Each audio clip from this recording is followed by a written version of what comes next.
Bhavnath Sanskrit CBSE classes में आप सभी का स्वागत है। आज हम पढ़ने जा रहे हैं कारक विभक्तयः। जब हम संस्कृत का सेंटेंस तैयार करते हैं तब सेंटेंस में जितने भी वर्ड्स हैं उनकी कौन सी विभक्ति करनी है इनके बारे में हमें कन्फ्यूजन रहता है।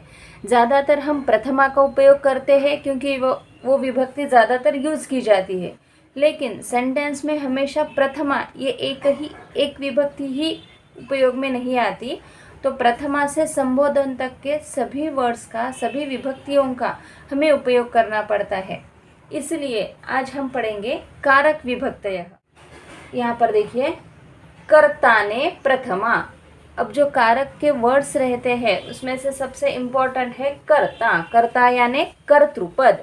जो सब्जेक्ट होता है उसे कहा जाता है कर्ता, और उसका जो प्रत्यय है, ने का मतलब जो कर रहा है, कर्ता ने, जिसकी हमेशा प्रथमा विभक्ति की जाती है।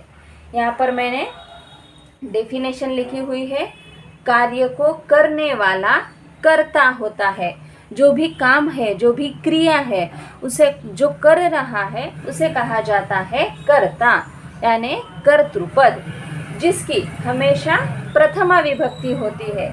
अब सेंटेंस वाइज कभी कभी तृतीया विभक्ति भी लेते हैं, लेकिन ज़्यादातर उसकी प्रथमा विभक्ति होती है। कुछ एग्जाम्पल लिखे हैं।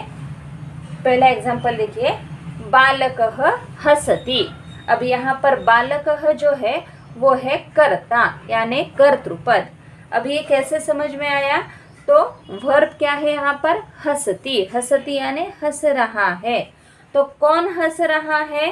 तो अगर वर्ब को हम कौन पूछे या फिर वो क्रिया करने वाला कौन है, ऐसा अगर सवाल पूछते हैं तो हमें कर्तृपद या फिर कर्ता मिल जाएगा। तो यहाँ पर देखिए, बालकः हसति। बालकः सब्जेक्ट है यानी कर्तृपद है। यहाँ पर हंसने की क्रिया हो रही है और वो कौन कर रहा है? बालक कर रहा है, और बालक की प्रथमा विभक्ति है बालकः। देव के टेबल की तरह या फिर बालक का ही टेबल है जिसकी प्रथमा है बालकः। सेकंड एग्जांपल देखिए, छात्राः पठन्ति। अब इसमें मैंने चेंज क्या किया है? बहुवचन लिया हुआ है। छात्राः देव के टेबल की तरह है, देवः, देवौ, देवाः। तो यहाँ पर बहुवचन क्या है?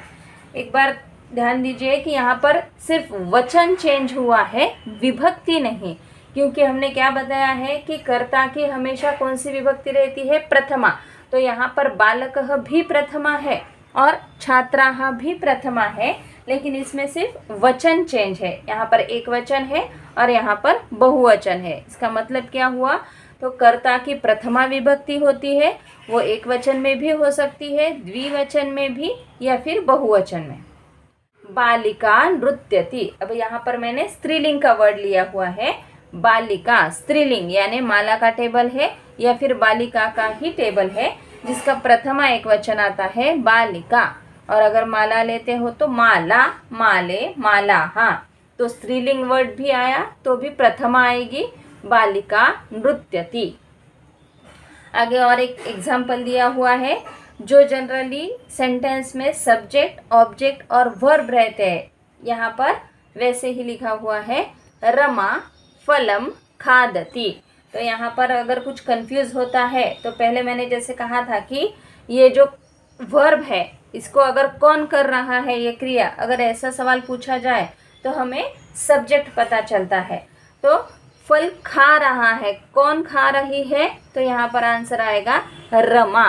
रमा फल खा रही है, इसलिए इस सेंटेंस में सब्जेक्ट हो गया रमा, जो कि प्रथमा एक वचन है। आगे का एक सेंटेंस देखिए, महिलाः गृहं गच्छन्ति। यहाँ पर भी वैसा ही है, स्त्रीलिंग का टेबल है, केवल बहुवचन दिया हुआ है।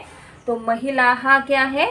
बालिका का टेबल या फिर माला का टेबल, माला, माले, मालाः बहुवचन है। तो महिलाएं घर जा रही है, तो कौन जा रही है?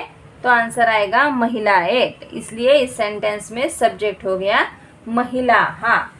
कारक विभक्ति में सबसे पहले आता है कर्ता यानी सब्जेक्ट। कर्ता को क्या कहा जाता है? सब्जेक्ट। जो अनसीन पैसेज या फिर सीन पैसेज में एक सवाल पूछा जाता है कि कोई एक वर्ब दिया जाता है जिसका सब्जेक्ट या फिर कर्तृपद तुम्हें ढूंढना है, तो देख सकते हो कि अगर वर्ब को आप सवाल पूछते हो कि ये क्रिया करने वाला कौन है, तो जो भी आंसर आएगा वो रहेगा सेंटेंस में का सब्जेक्ट यानी कर्तृपद। यहाँ पर पुल्लिंग, स्त्रीलिंग या फिर बहुवचन ऐसे सारे सब्जेक्ट आ सकते हैं। सिर्फ ध्यान ये रखना है कि सबकी प्रथमा विभक्ति होनी चाहिए।